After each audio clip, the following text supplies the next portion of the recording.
O sangue de Thomas manchava a palha do estábulo, negro à luz fraca da lamparina, enquanto seus gritos perfuravam a noite de março.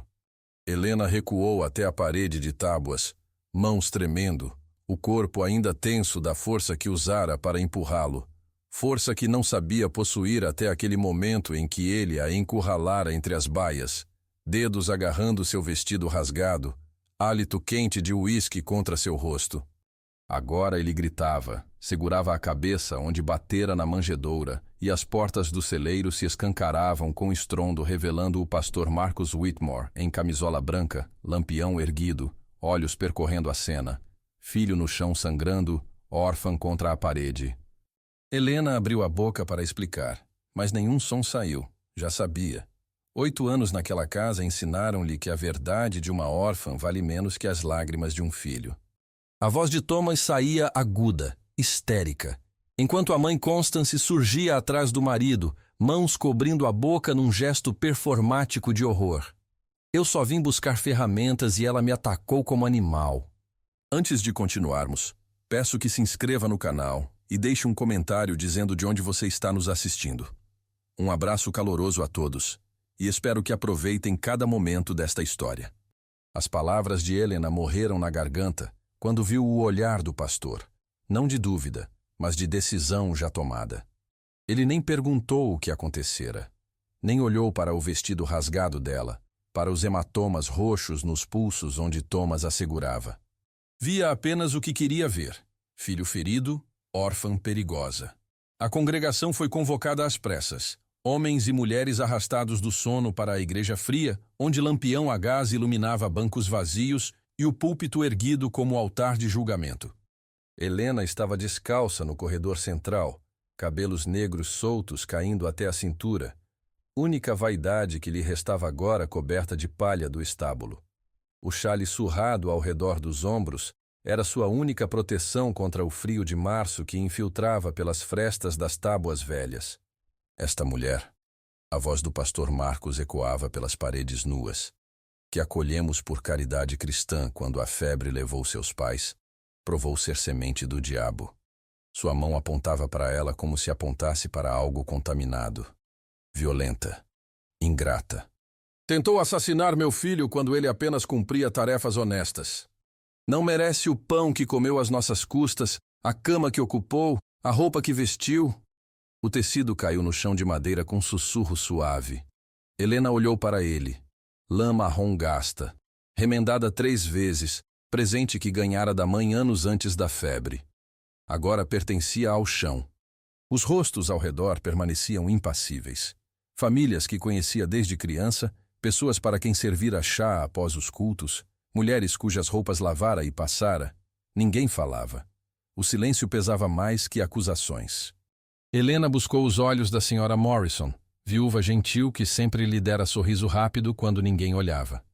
A mulher desviou o olhar para as mãos enrugadas no colo. Depois tentou o ferreiro Walsh, homem justo que uma vez elogiara sua habilidade em consertar arreios. Ele limpou a garganta e estudou as botas. Um a um, todos se afastaram. Não fisicamente, mas com aquele recuo invisível que transforma a pessoa em fantasma. Que Deus tenha misericórdia de sua alma, porque nós não teremos. Ficou ali por momento que poderia ter sido minuto ou hora, observando a neve acumular-se em suas mãos nuas. Mãos calejadas de 8 anos lavando roupas em água fria, esfregando assoalhos, carregando baldes, mãos que denunciavam sua posição tão claramente quanto cicatrizes denunciam batalhas. Quando finalmente se levantou, as luzes da igreja já tinham se apagado. A vila dormia. Ninguém abriu portas ou janelas enquanto ela cambaleava pela rua principal, vestido fino oferecendo proteção nenhuma contra o vento cortante que varria a neve em redemoinhos brancos. As botas gastas, solas tão finas que sentia cada pedra da estrada, encheram-se de neve antes de completar a primeira milha. Helena seguia a trilha que levava para a região de florestas, não porque tivesse plano, mas porque era o único caminho que conhecia além da vila. Pés perderam sensibilidade primeiro, depois as mãos. O corpo tremeu tão violentamente que dentes batiam num ritmo constante que ecoava dentro do crânio. Neve acumulava-se nos cílios, no cabelo, nos ombros. Cada passo exigia decisão consciente. Erguer pé, mover para frente, plantar, erguer outro pé. Pensamento reduziu-se a essa sequência básica. Não havia espaço para medo ou raiva ou dor. Apenas erguer, mover, plantar. Frio não doía mais. Sensação estranha de calor começava a se espalhar pelo peito. Parte distante de sua mente, parte que ainda funcionava, reconheceu isso como sinal de morte chegando. Helena fechou os olhos. Talvez fosse mais fácil assim. Talvez o pastor tivesse razão e ela fosse mesmo semente do diabo, porque mulher boa não empurraria filho de pastor, não resistiria, não causaria problemas. Mulher boa aceitaria. Mulher boa morreria calada. Lobos. Helena tentou abrir os olhos, mas pálpebras pesavam como chumbo. Tentou mover braços, mas músculos não responderam. Sentiu algo quente e úmido contra seu rosto. Baforada de ar que cheirava a carne crua. Depois mãos. Não. Garras? Não. Mãos humanas, mas enormes, ásperas, puxando-a, arrastar. Movimento. Ela flutuava ou estava sendo carregada. Não importava. Escuridão a engoliu completamente. Helena abriu os olhos para teto baixo de vigas escuras, paredes de troncos encaixados, lareira crepitante lançando sombras alaranjadas que dançavam pelo cômodo estreito. Estava deitada em cama coberta de peles. Urso? Veado? Algo macio que cheirava a floresta e fumaça. Tentou sentar, mas corpo protestou com dor aguda que irradiava dos pés, das mãos, do rosto. Um grito escapou. Ele ocupava a metade da cabana sem ocupar espaço nenhum, se isso fazia sentido. Alto. Tão alto que precisava curvar levemente os ombros para não bater na viga mais baixa. Largo. Ombros que preenchiam o batente da porta quando se movia. Barba negra cerrada cobria o rosto, mas não escondia a cicatriz branca que atravessava a sobrancelha esquerda até a maçã do rosto direito, linha pálida como relâmpago congelado. Mãos enormes viravam pedaços de carne numa panela de ferro sobre a lareira. Cheiro de ensopado de veado encheu o ar. Helena tentou falar, mas garganta estava seca demais. Ele não olhou para ela. Continuou mexendo a panela com colher de pau comprida, movimentos precisos, econômicos.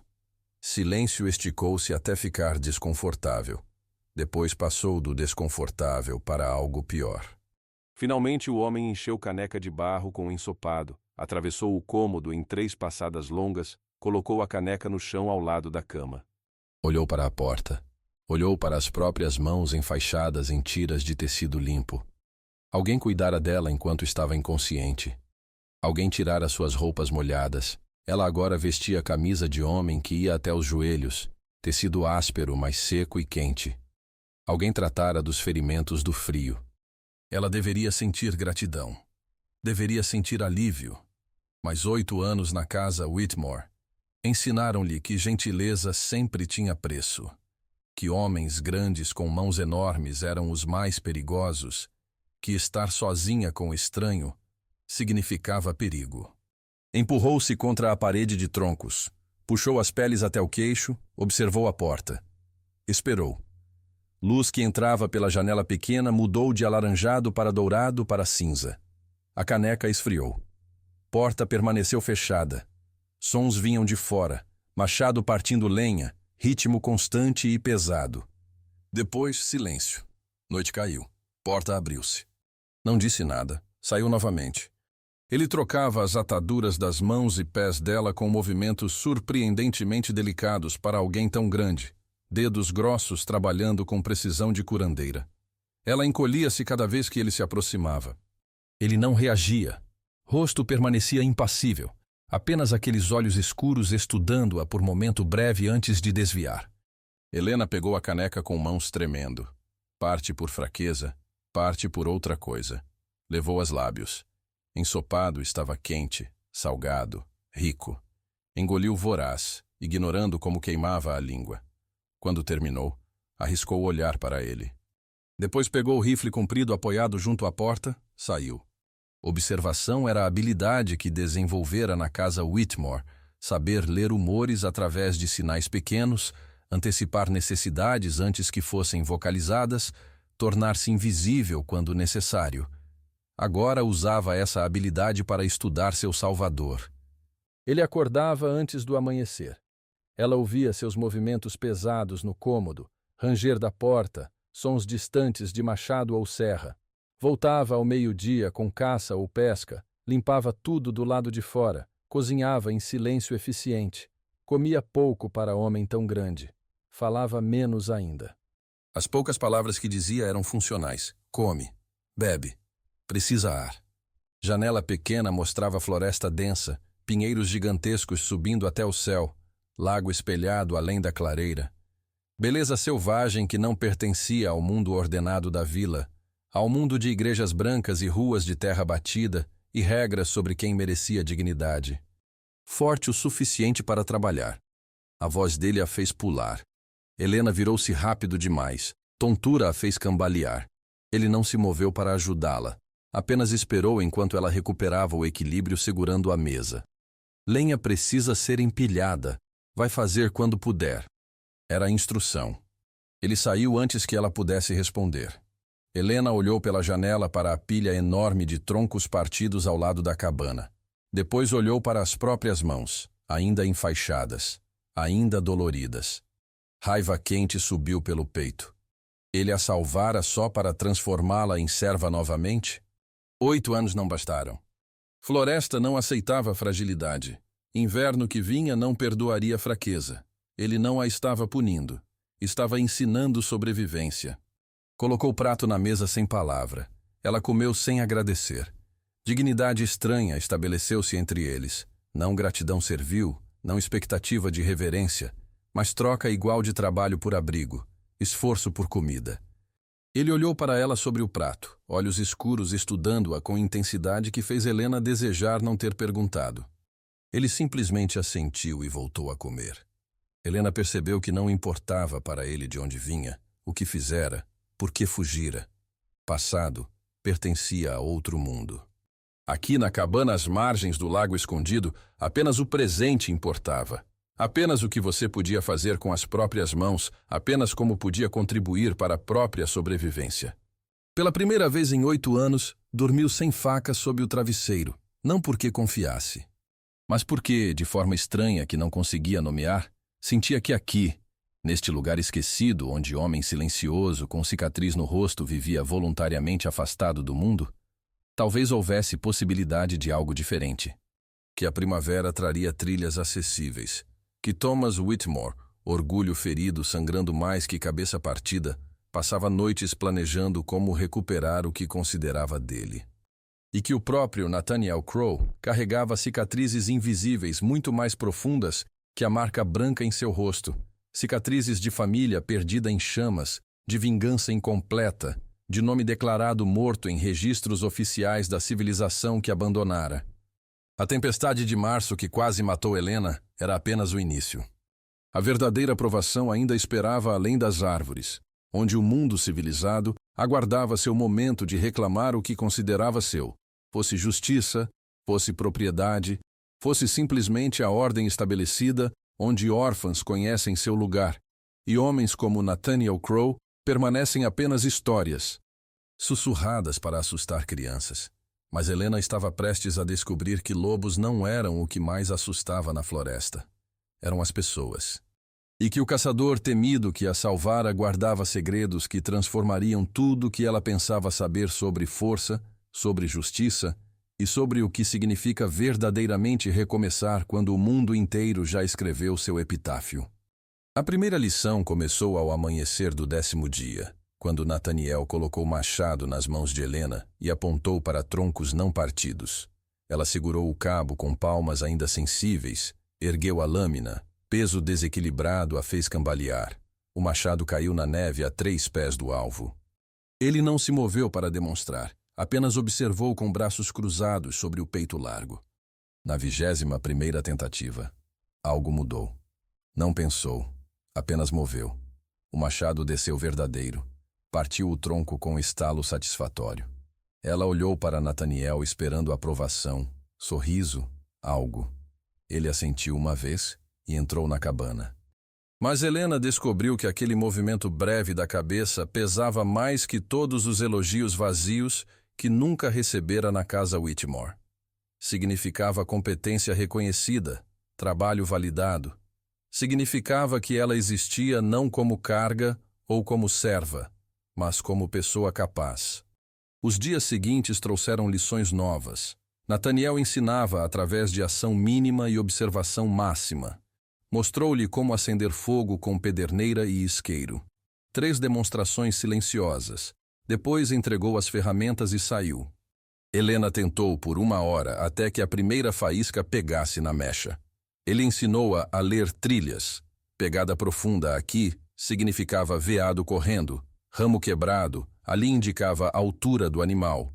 Excrementos frescos revelavam quanto tempo antes passara. Ensinou-a a reconhecer plantas. Esta folha serrilhada curava feridas, aquela raiz amarga baixava febre, aquele cogumelo cinza matava em horas. Repetiu-as mentalmente quando dúvida tentava sussurrar que não era forte o suficiente, esperta o suficiente, digna o suficiente. Floresta não ligava para sua falta de dote ou família. Importava apenas o que conseguia fazer. Primeiro, física. Músculos ganharam definição de carregar água do lago, partir lenha, arrastar caça. Cabelos negros que antes caíam soltos agora viviam presos em trança prática que não atrapalhava trabalho. Pele pálida de quem vivia em sótãos escuros ganhou cor de sol e vento. Mãos calejadas desenvolveram novos calos, estes escolhidos. Mas mudança mais profunda acontecia internamente, onde Helena começava a erguer a cabeça ao caminhar, a olhar direto quando falava, a ocupar espaço sem pedir desculpas por existir. Ela percebia nos pequenos sinais, como ele começou a perguntar sua opinião sobre qual trilha tomar na caçada, como deixava rifle extra ao alcance dela quando saía, como servia porções iguais de comida em vez de dar-lhe apenas sobras. Respeito não foi declarado. Foi demonstrado através de ações que diziam: você é capaz, você é confiável, você pertence aqui.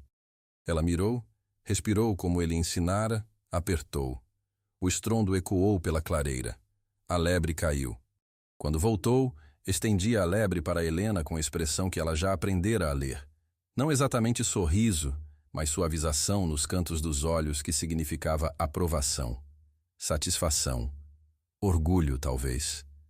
Naquela noite, enquanto Helena limpava e preparava a lebre, primeira caça que matara sozinha, Nathaniel trabalhou em algo junto à lareira. Quando terminou, atravessou e colocou o objeto embrulhado em couro na mesa diante dela. Dentro, faca de caça, lâmina de 6 polegadas afiada como navalha, cabo de chifre de veado polido até brilhar. Trabalho de artesão, não ferramenta tosca. Helena segurou a faca, peso sólido na palma, e sentiu algo quebrar no peito. Não de tristeza, mas de algo parecido com libertação. Pela primeira vez desde que acordara na cabana, lágrimas vieram. Não de dor ou medo, mas de reconhecimento puro. Alguém via quem ela poderia ser, não quem o mundo decidira que era. Nathaniel não a poupava. Acordava-a antes do amanhecer. Levava-a em caçadas que duravam um dia inteiro. Ensinava-a a curtir peles, até que o cheiro de couro e tanino impregnasse cada roupa. Helena descobriu talento natural para rastreamento. Conseguia ler histórias na terra que outros ignorariam. Aqui coelho fugira de raposa, ali texugo cavara toca nova, acolá família de veados descansara durante a noite. Seus olhos capturavam detalhes que até Nathaniel às vezes perdia. Bom instinto, ele comentou certa vez, único elogio direto que oferecera. Órfã não deveria ter essa confiança, mas Floresta não ligava para deveria. Respondia apenas ao que era. Vamos continuar. Helena não gritou, não perguntou o que fazer. Simplesmente pegou o rifle extra, verificou munição com mãos firmes, posicionou-se do outro lado da janela. Ficaram assim pela noite toda. Lobos testavam o perímetro. Aproximavam-se e recuavam. Olhos amarelos brilhando na escuridão. Helena não tremeu. Manteve mira firme, dedo no gatilho, respiração controlada. Ao seu lado, Nathaniel permanecia imóvel como pedra, apenas seguindo o movimento dos animais com o cano do rifle. Parceria silenciosa. Ele cobria o lado norte, ela o sul. Nenhum comando necessário, apenas compreensão mútua de que sobrevivência exigia confiança absoluta. Lobos recuaram para a floresta, frustrados. Nathaniel fechou a porta, colocou o rifle de volta no suporte. Virou-se para Helena, e pela primeira vez desde que ela acordara na cabana semanas atrás, ele sorriu. Não muito, apenas leve curvatura dos lábios sob a barba cerrada, mas real. Descanse, disse. Ganhou. Não esperara que homem a salvasse. Ficara de guarda ao lado dele como igual. Contou sobre técnicas de caça que aprendera de rastreadores nativos, sobre como ler tempo através do comportamento dos animais, sobre plantas medicinais que cresciam apenas em solo específico. Helena bebia cada palavra, memorizava cada lição. Foi durante uma dessas tardes, enquanto trabalhavam juntos curtindo pele de veado, que Helena viu o baú. Ficava no canto mais escuro da cabana, coberto com manta pesada. Nunca notara antes, ou talvez nunca prestara atenção. Mas agora, algo chamava canto de madeira aparecendo sob a manta, detalhe entalhado sugerindo trabalho cuidadoso. Depois saiu da cabana deixando o trabalho pela metade. Era de alguém importante? Helena não interrompeu. Apenas esperou, mãos quietas no colo, enquanto a história saía em fragmentos cortantes. Vida normal numa cidade normal, até que dia em que 4 homens bêbados decidiram que discordância sobre dívida de jogo justificava fogo. Nathaniel estava caçando, sempre tentando prover, quando voltou para cinzas ainda quentes e gritos dos vizinhos. Encontrou 2 corpos fundidos um ao outro no que sobrou do quarto. Sarah agarrada a Grace até o fim. Ele olhou para as próprias mãos grandes, manchadas de trabalho honesto, agora mas que carregavam memória de vingança. Declararam-me morto anos depois. Papéis dizem Nathaniel Crowe faleceu em 1880. Fantasma não pode testemunhar em tribunal. Fantasma não pode ser preso. Fantasma só pode observar enquanto o mundo continua como se nada importasse. Pela solidão que escolhera não por ódio à humanidade, mas porque permanecer perto dela significava ver tudo que perdeu refletido em cada rosto, cada família, cada criança rindo. Pegou uma das mãos enormes entre as suas pequenas, gesto ousado que a Helena de semanas atrás nunca teria coragem de fazer. Nathaniel olhou para as mãos unidas, as dele ásperas e cicatrizadas, as dela ainda curando, mas ganhando própria força. Por momento longo ele não se moveu. Depois, lentamente, virou a mão e apertou de volta. Aperto gentil para alguém tão forte, reconhecimento silencioso que ela ouvia, não como monstro que a cidade sussurrava sobre, não como selvagem da floresta, mas como homem quebrado tentando sobreviver ao próprio coração estilhaçado.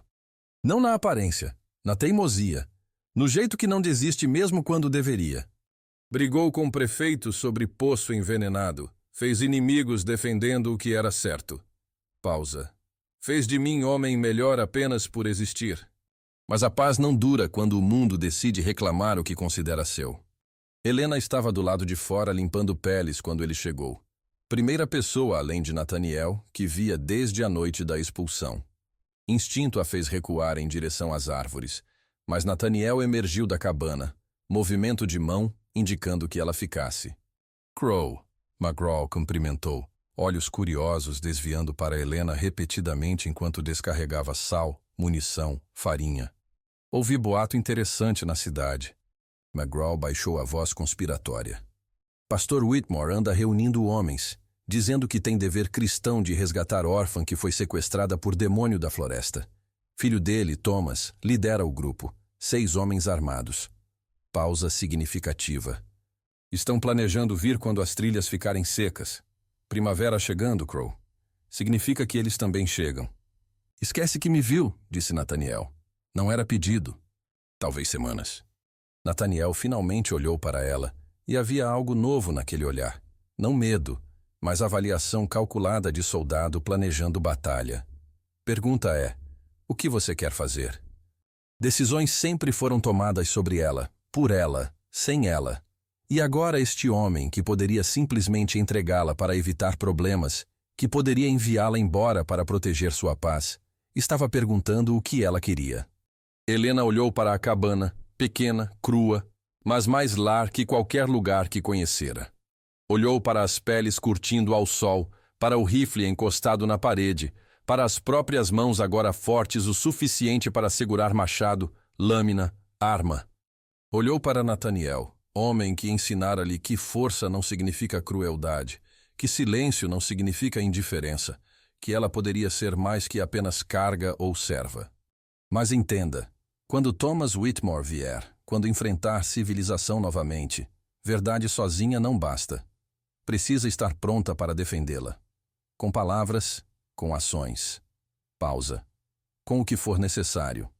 Ensinou-a não apenas a atirar, mas a posicionar-se defensivamente.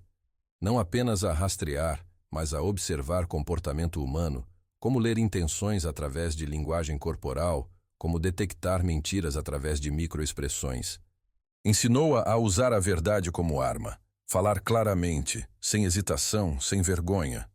E quando a neve finalmente começou a derreter, quando primeira flor silvestre brotou perto da margem do lago, quando trilhas tornaram-se acessíveis novamente, Helena deitava acordada noites inteiras lutando contra a garotinha assustada que ainda vivia em algum lugar dentro dela, aquela que aprendeu a se curvar, a aceitar, a silenciar. E lentamente, com cada amanhecer, com cada habilidade dominada, com cada momento em que se via refletida não em espelho, mas em ações que escolhia tomar, Helena construía a armadura mais forte que qualquer que ferro pudesse forjar. E ambos sabiam que quando Thomas Whitmore finalmente cruzasse as trilhas molhadas com seus 6 homens e sua justiça distorcida, a escolha de Helena seria testada, não por Nathaniel, não pela floresta, mas pela própria Helena, entre a garota que aprendeu a silenciar e a mulher que aprendeu a rugir. E o rugido estava chegando. A notícia veio através de caçador que passava. Homem solitário que acenara para Helena quando a viu verificando armadilhas perto da trilha principal. Ela cumprimentara de volta, confiante agora, rifle no ombro, postura ereta. Ele parou. Grupo de homens vindo das terras baixas, 7, talvez 8, armados, fazendo perguntas sobre mulher vivendo com Crow. Olhou para ela significativamente. Chegam em 2 dias, 3 no máximo. Contou-lhe. Ele não parou de trabalhar. Apenas passou a pedra ao longo da lâmina com movimentos precisos, metálicos, hipnóticos. Buscava sinais de dúvida, medo, fraqueza que poderia quebrar no momento crucial. Helena sustentou o escrutínio sem recuar. Finalmente ele assentiu. Nathaniel seguia 10 passos atrás. Presença invisível para quem não sabia procurar, mas ela sentia-o ali, sombra protetora que não interferiria a menos que necessário. O posto comercial de McGraw era construção tosca de troncos e tábuas onde confluência de 3 trilhas criava ponto de encontro natural para caçadores, comerciantes, lenhadores. Pequena praça de terra batida na frente servia como mercado improvisado onde peles eram trocadas por suprimentos. Quando Helena emergiu da linha de árvores, uma dúzia de pessoas já estava lá.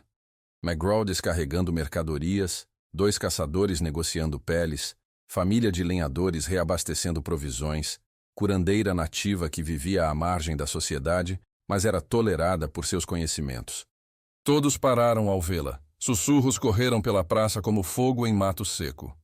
E então, Thomas Whitmore chegou do outro lado da clareira, 6 homens armados ao seu redor. Alguns da congregação, rostos que Helena reconhecia dos cultos dominicais, homens que uma vez fora educada e respeitosa ao cumprimentar. Agora olhavam-na como se fosse animal selvagem que precisava ser capturado. Mas havia algo novo nos olhos dele, medo disfarçado de raiva, orgulho ferido mascarado como justiça. Sentiu Nathaniel mover-se para a posição melhor entre as árvores, rifle pronto, mas escondido. Você atacou o membro da família que generosamente te abrigou. Tentou assassinato. Empurrei-o porque era isso ou deixar que fizesse o que queria. Helena puxou a manga esquerda, revelou cicatrizes velhas nos pulsos, marcas de dedos que seguraram com força brutal, hematomas que nunca curaram direito deixando pele descolorida. Estas são de quando me segurou contra a parede do celeiro 3 semanas antes daquela noite. Tenho mais. Começou a desabotoar o pulso da camisa. Nas costelas onde me empurrou contra a pia. Nas coxas onde... A curandeira nativa emergiu da multidão. Velha, corpo curvado por décadas de trabalho, mas olhos afiados como lâmina. Eu vi cicatrizes quando tratei dela após a expulsão. Não eram novas. E não eram as primeiras que vi em mulheres da congregação Whitmore. A curandeira virou-se para a multidão. Sarah Miller, Rebecca Walsh, 2 outras antes desta. Apontou para Helena. Todas tiveram problemas com o filho do pastor. Todas silenciadas por medo. Mas eu tratei ferimentos que elas escondiam. Eu sei. Thomas girou, buscando apoio nos homens que trouxera. Não escutem essa selvagem. Medo de desafiar o pastor. Medo de perder negócios da congregação. Covarde. Olhou para Helena. Todos nós éramos. Helena puxou a faca do cinto. Pessoas recuaram. Ela virou a lâmina e estendeu o cabo para Thomas. Então tome, me julgue, me condene. Mas primeiro, olhe nos olhos de todos aqui e diga que nunca me tocou contra minha vontade. Diga que nunca seguiu outra mulher até lugares escuros. Diga que eu mereço morrer por defender o que você tentou roubar. O menino mimado, que sempre conseguira o que queria, através de choramingos ao pai, estava sendo forçado a enfrentar consequências pela primeira vez na vida. Ela usava aquele cabelo solto, aquele jeito de olhar. Ela queria. Todas elas queriam. Thomas percebeu o que dissera. Tentou recuar. Não, eu quis dizer, Isso não é cristianismo. É covardia. Virou-se e começou a caminhar de volta pela trilha. Tenho 1 hora para sair da minha propriedade. Depois disso, não respondo pelo que caçadores aqui decidem fazer com homens que machucam mulheres. Olhou para os outros. Comitê de cidadãos. Agora, alguém contra? Em meia hora estava decidido. Thomas Whitmore era expulso da região. Não permitido em postos comerciais. Não servido por ferreiros ou comerciantes. Não bem-vindo em qualquer cabana ou fazenda. Fantasma vivo, assim como Nathaniel, mas onde Nathaniel escolhera invisibilidade para proteger-se, Thomas era forçado a ela como punição. Preservando reputação até o fim, sacrificando o filho para salvar a própria posição. Helena sentiu pena quase, por Thomas, aprendendo que amor do pai era condicional como tudo mais na casa Whitmore. Quando a multidão dispersou, Helena ainda estava no centro da praça, faca de volta ao cinto, corpo tremendo não de medo, mas de algo como triunfo misturado com exaustão. Nathaniel emergiu das árvores, não correndo, apenas caminhando com aquele passo medido, rifle no ombro. Parou diante dela. Floresta não mente, disse ele pela 3ª vez. Pessoas sim, mas você disse verdade quando custava tudo. Pausa. Sarah teria gostado de você. Bateu 8 anos para escapar da casa Whitmore. Bateu meses para reconstruir-se na floresta. Mas foram necessários apenas minutos diante de testemunhas para finalmente, completamente, irrevogavelmente, reclamar própria vida. Estendeu saquinho de couro. Chá para dormir. Para as noites quando memórias doem. Depois, voz mais suave. Tem dom para a cura, para ler pessoas. Se quiser aprender mais que apenas sobrevivência, me procure. A cabana às margens do lago crescera. Quarto adicional construído com tábuas cuidadosamente encaixadas, estábulo abrigando 3 cavalos, horta murada protegendo vegetais do cervo curioso. Peles curtidas secavam ao sol em fileiras organizadas. Fumaça subia da chaminé carregando cheiro de pão assando. Helena Crow, legalmente casada 2 anos após o confronto no posto de McGraw, casamento registrado em cartório da cidade maior onde ninguém conhecia a história deles e ninguém perguntou, estava sentada no tronco caído sobre o riacho atrás da cabana. Local que se tornara ritual matinal, lugar onde assistia amanhecer tingir o céu de rosa e dourado, mas desta vez não estava sozinha. Acordaria em breve e quereria explorar. Quereria seguir o pai até a oficina, onde Nathaniel ensinava-o a talhar madeira com faca pequena, feita especialmente para mãos infantis. Mas por agora, dormia. Respiração suave e irregular, contra o peito dela. Na clareira próxima, 3 mulheres jovens, 2 de 20 anos, uma de 17, praticavam tiro ao alvo sob orientação silenciosa de Nathaniel.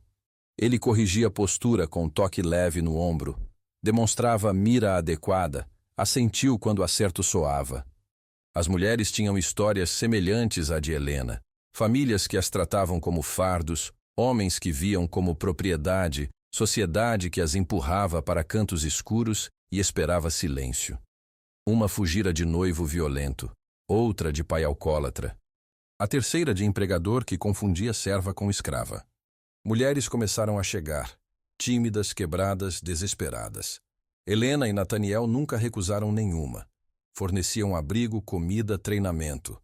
E quando estavam prontas, fortes o suficiente, confiantes o suficiente, ajudavam-nas a começar vidas novas onde escolhessem, com habilidades que garantiam nunca dependeriam de caridade alheia novamente. 7 futuros reescritos. Pessoas ainda desconfiavam de Nathaniel, ainda sussurravam sobre fantasma da floresta, mas quando precisavam de cura verdadeira vinham procurar sua esposa. Mas tem fogo da mãe nos olhos quando acorda. Rebecca Miller está esperando o terceiro filho. Primeira vez que pariu, tive que amarrar língua para não gritar durante dores e acordar marido violento. Agora ele está preso. Ela está livre e pode gritar quanto quiser. Agora reconstruindo vida peça por peça, criando filhos em paz.